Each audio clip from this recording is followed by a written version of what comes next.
Ku beri nama pedang ini Naga Puspa. Selamatkan dia. Jangan sampai jatuh ke tangan pendekar berwatak jahat.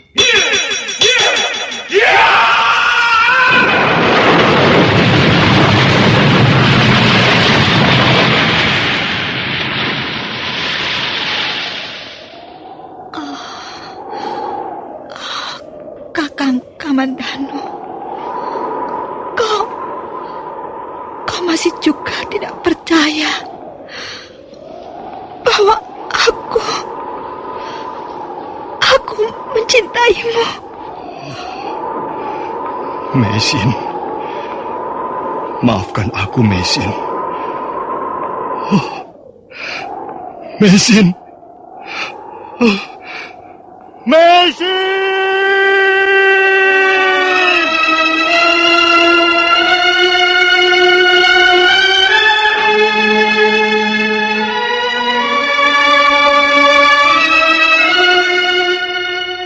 Tutur Tinula.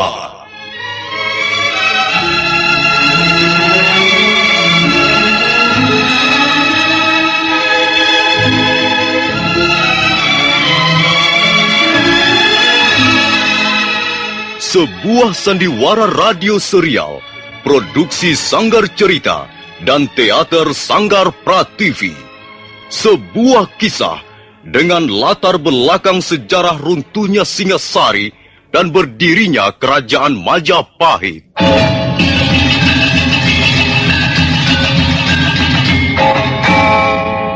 Sandiwara ini didukung oleh pemain-pemain radio yang sudah ternama. Ferry Fadli, Ivone Rose, dan Eli Ermawati.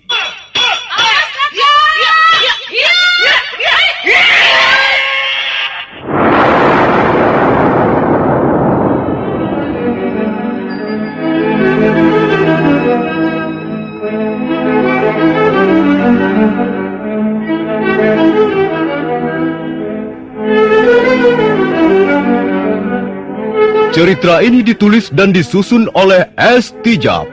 Teknik dan montase dikerjakan oleh M. Pranoto dan Edwin Sutandi. Sutradara Bambang S. Kali ini mengetengahkan episode kedua dengan judul Kisah dari Seberang Lautan.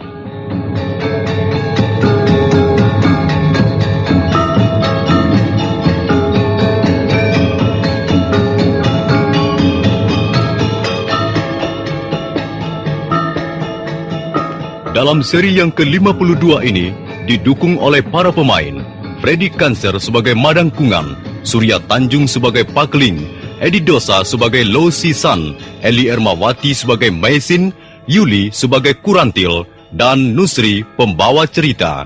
Selamat menikmati.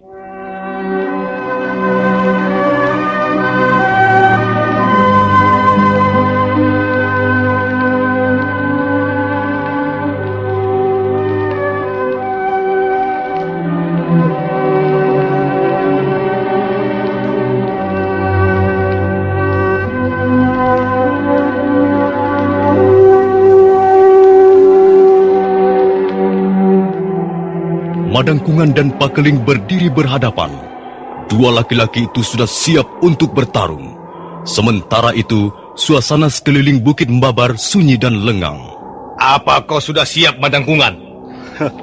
Agaknya kau sudah tidak sabar lagi, Pakeling. Tapi sebelum kita berlaga, ada baiknya kita mengenang suatu peristiwa masa lalu. 5 tahun yang lalu, ayahku telah terbunuh ketika sedang merawat tanaman di Tegalan. Ayahmu orang yang serakah. Sudah sepantasnya dia terbunuh.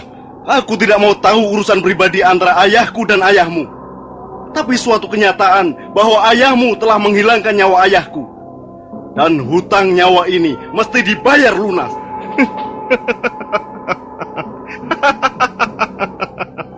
Rupanya dendam lama itu masih cukup membara dalam dadamu, Madang Kungan. Ya, 5 tahun belum cukup untuk menghapus dendam itu. Bahkan 10 tahun atau 20 tahun pun rasanya belum cukup. Kecuali dendam itu harus dipuaskan sekarang. Hutang itu harus kau lunasi sekarang ini. Madang Kungan, aku tahu kau sudah mempersiapkan diri dengan baik. Mungkin selama 5 tahun ini kau sudah merencanakan untuk membuat peristiwa berdarah yang baru. Baik. Aku tidak akan melarikan diri dari tanggung jawabku. Aku, Pakling, yang akan menanggung akibat perbuatan mendiang ayahnya. Kalau kau sudah merasa siap, nah, mulailah. Pakling, besok pagi kau tak akan bisa melihat cahaya matahari lagi. Dan Nyai Gelung yang cantik itu akan menangisi mayatmu. Setelah 5 tahun lamanya kau menunggu, akhirnya kau hanya pandai main gertak sambal. Ayo, aku sudah tidak sabar lagi.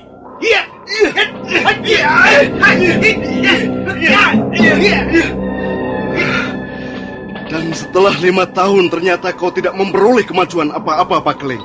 Kau hanya mengandalkan suaramu yang besar dan lagamu yang sok jago. Berdebah.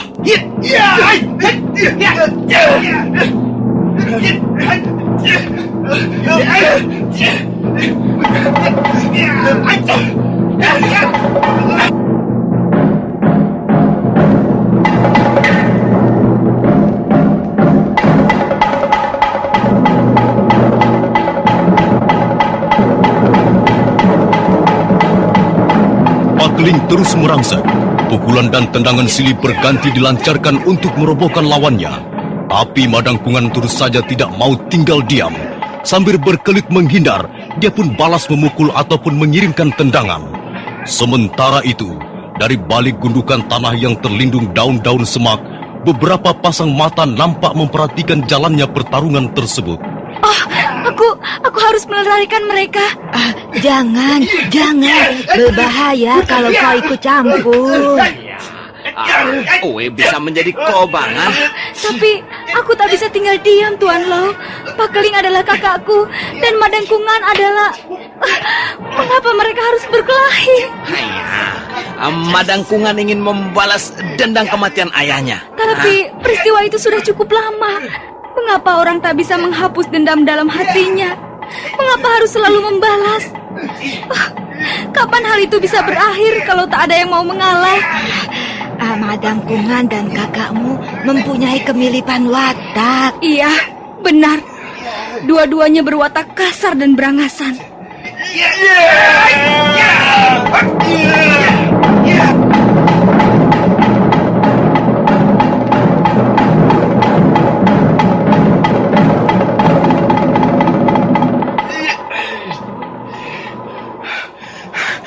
Ayo, Pakling, keluarkan seluruh kemampuanmu. Jangan sungkan-sungkan dan tanggung-tanggung. Jangan memalukan nama Ponggeng, desa kelahiranmu. Berdebah. Setan belang, setan alas. Kau besar mulut, Madang Kungan. Jangan panggil Pakling kalau aku tak bisa merobohkanmu dalam 2-3 jurus ini. Jangan, Kakang! Jangan!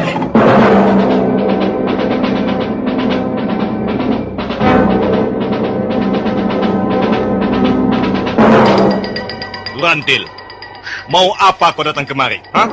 Ayo, pergi! Tinggalkan kami berdua di tempat ini. Kakang, kumohon jangan. Sudahilah perselisihan ini. Apa maksudmu? Hah? Apa kau suruh aku menyerah pada si pendekar kelas 3 itu? Jangan begitu, Kakang. Semua pendekar sama saja. Mereka hanya dibedakan oleh kemampuan masing-masing. Dan setiap orang punya kelemahannya sendiri-sendiri. Kurantil, minggirlah. Jangan ganggu kami. Apakah setiap masalah harus diselesaikan dengan pertikaian ujung pedang? Tak bisakah kalian mengendalikan diri? Kurantil, kami adalah laki-laki. Biarkanlah kami menyelesaikan masalah ini secara laki-laki. Kau perempuan, tidak sepatutnya kau ikut campur. Pergilah. Aku tak ingin darah tumpah di antara kita. Hutang piutang harus dibayar lunas. Itulah soalnya. Kalau Kakang Madang Kungan masih tetap menganggap kami berhutang, biarlah aku yang membayarnya. Bunuhlah aku saja. Bunuhlah Kurantil supaya kau puas. Minggir kau! Minggir! Tidak, tidak. Minggir! Tidak, aku tidak mau minggir. Lebih baik aku mati di tangan kalian. Kalian orang-orang yang dikuasai nafsu membunuh. Kau membuatku tidak sabar, Kurantil. Kakang, kumohon jangan. Bunuhlah aku. Bunuhlah saja kurantil ini. Sudah. Jangan hiraukan dia. Ayo, Madangkungan. Kita teruskan pertarungan ini. Kita teruskan sampai salah seorang di antara kita roboh bersimbah darah.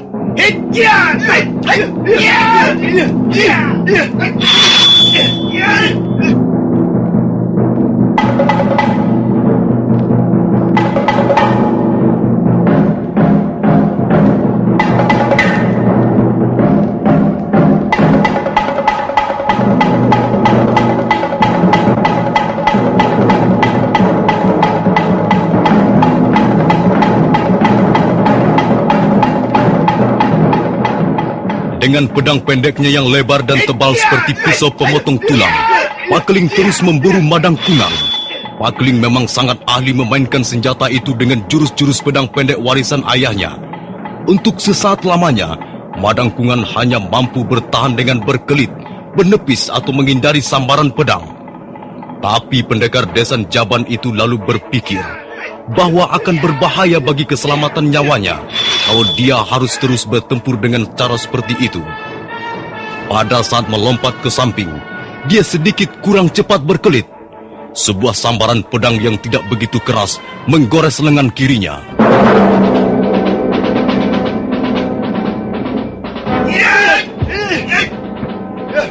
Ayo, Madangkungan. Jangan bertempur seperti orang jompo yang setiap dua gebrakan lalu berhenti untuk mengambil napas. Ayo, kita lanjutkan dalam jurus-jurus yang lebih panjang dan menentukan. Baik, Pakling. Kau telah berhasil melukai lengan kiriku. Dan sebentar lagi aku akan memotong lengan kananmu, kemudian lehermu. Apakah keinginanmu itu tidak terlalu muluk-muluk, Pakling? Kupikir tidak. Baiklah. Karena kau sudah mencabut pedangmu, maka sekarang aku pun akan menggunakan pedangku.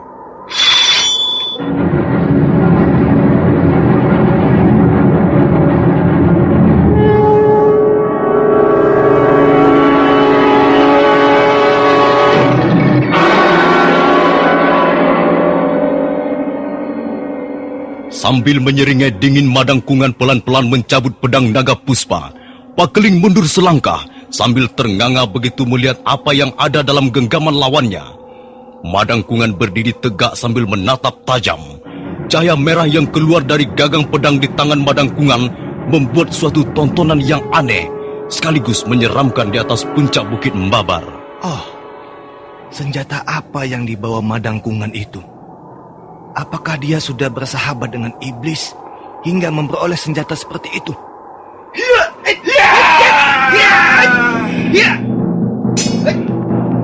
Ayo, Pakling. Mengapa kau malah seperti orang linglung? Majulah dan akan segera tamat riwayatmu. Loh, kau harus mencegahnya, loh. Itu berbahaya sekali. Aku bisa mati konyol. Lalu bagaimana? Apakah kau biarkan mereka saling membunuh? Sabarlah, Mesin. Kita tunggu kesempatan yang baik, baru turun tangan. Dalam keadaan seperti ini, Madangkungan bisa membunuh siapa saja. Mudah-mudahan saja Pakling tidak gugup dan mampu melayaninya dalam beberapa jurus.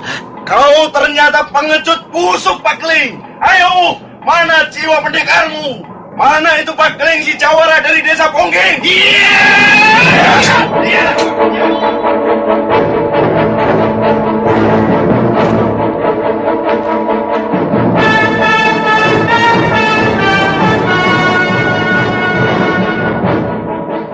Rupanya Pakling sudah nekat. Dia tak tahan mendengar hinaan Madangkungan yang terlalu kasar.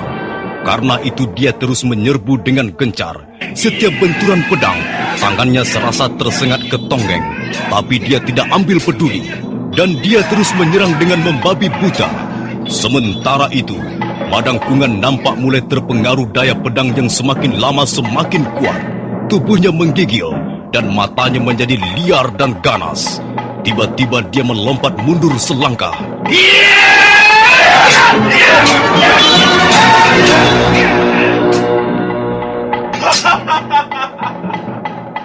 Kau pasti mampus sekarang ini, Pakling. Kau pasti mampus. Iya!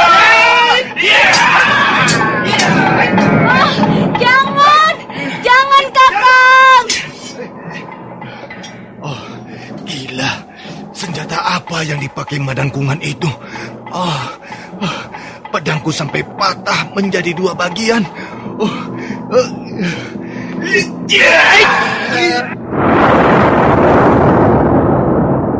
Jangan kabur kau Pakling! Ya!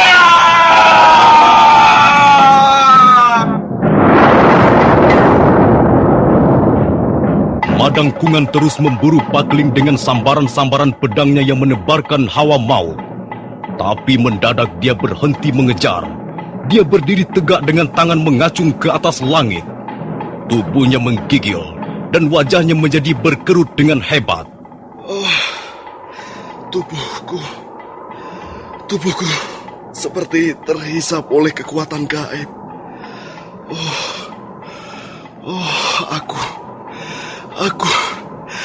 Aku lemas sekali.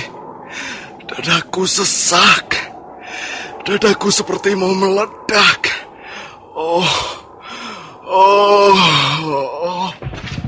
Kakang!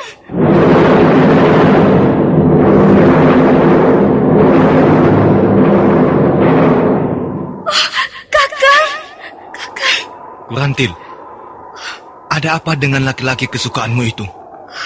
Mengapa dia tiba-tiba jatuh terduduk begitu? Kaki, tangan dan tubuhnya mengejang. Iya, ada darah menetes dari hidung dan telinganya. Ada apa dia sebenarnya? Tuan Lau bisa menolong dia. Saya takut dia mengalami nasib seperti Langkir. Siapa mereka ini, Kurantil?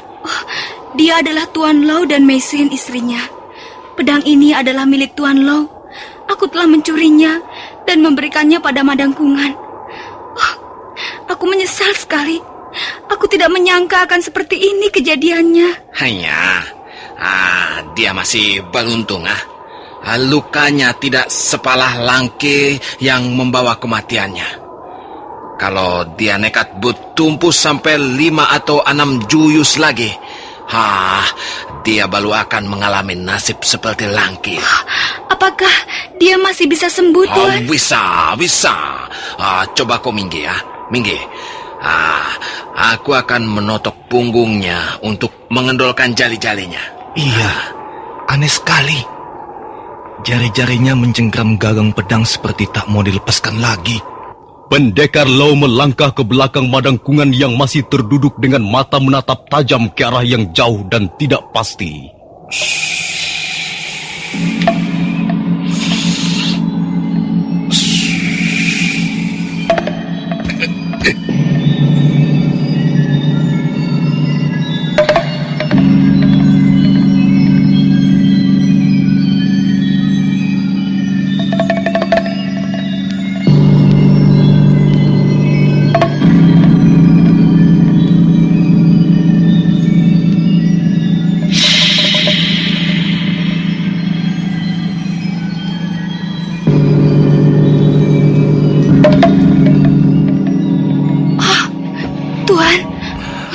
Mengapa dia?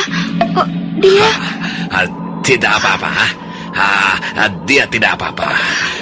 Aku telah menotok pusat-pusat salaf di bagian punggungnya.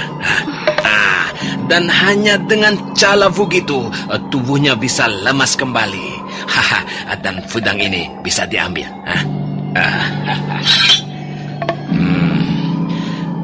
Tidak usah khawatirlah. Madangkungan akan segera sembuh dari luka-lukanya. Luka dalamnya. Dia hanya membutuhkan istirahat yang cukup dan sekedar minum obat untuk memulihkan kekuatannya. Iya. Terima kasih, Tuan. Lalu bagaimana dengan kita, Lau? Kita harus meneruskan perjalanan, Mising. Hari sudah malam. Mengapa Tuan tidak menginap saja di rumah kami? Terima kasih. Kami terpaksa menolak tawaran Tuan Pakelinga. Iya, kami masih mempunyai keperluan di tempat lain. Kami tak bisa tinggal di desa ini, Tuan.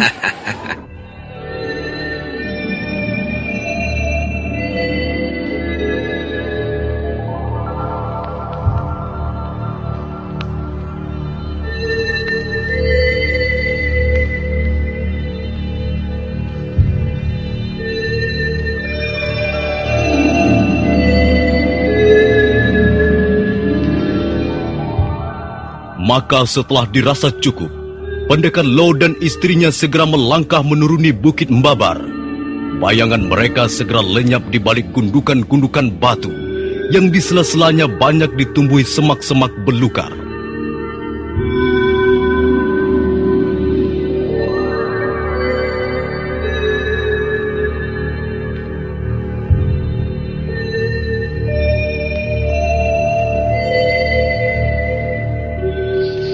Siapa dua orang itu tadi sebenarnya, Kurantil?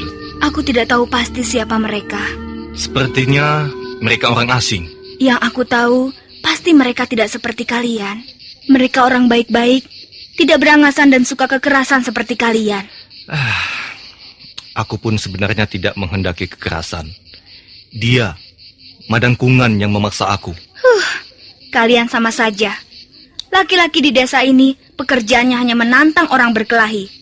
Mereka berlatih ilmu-ilmu, mengasah pedang atau pisau yang hanya untuk menunjukkan dirinya paling kuat, paling jago. Apakah kebiasaan buruk ini tak bisa dirubah sedikit demi sedikit? Sudahlah, Kurantil. Aku sendiri menghendaki persoalan kita dengan Madangkungan selesai sampai di sini. Semua ini memang kesalahan orang tua kita. Mereka ribut dan saling membunuh. Dan sekarang, anak keturunannya menjadi korban. Padahal, kita tidak tahu persis apa persoalan mereka dulu. Sungguh berat menjadi generasi penerus kalau para pendahulunya kurang bijak dalam menentukan sikap. Mengapa dia belum juga sadar? Tubuhnya masih panas. Aku hampir tidak percaya ada senjata yang bisa membuat malapetaka bagi pemakainya. Senjata itu sudah meminta korban nyawa manusia. Langkir, tubuhnya hangus terbakar. Dan semua ini karena salahku juga. Dia sadar. Kakang Madangkungan, bagaimana keadaanmu sekarang? Di mana aku sekarang? Kau di desa Pongging, Kakang. Di rumah kakakku, Pakeling. Pakeling? Iya. Pakeling? Kau harus mati di tanganku. Kakang, jangan. Jangan.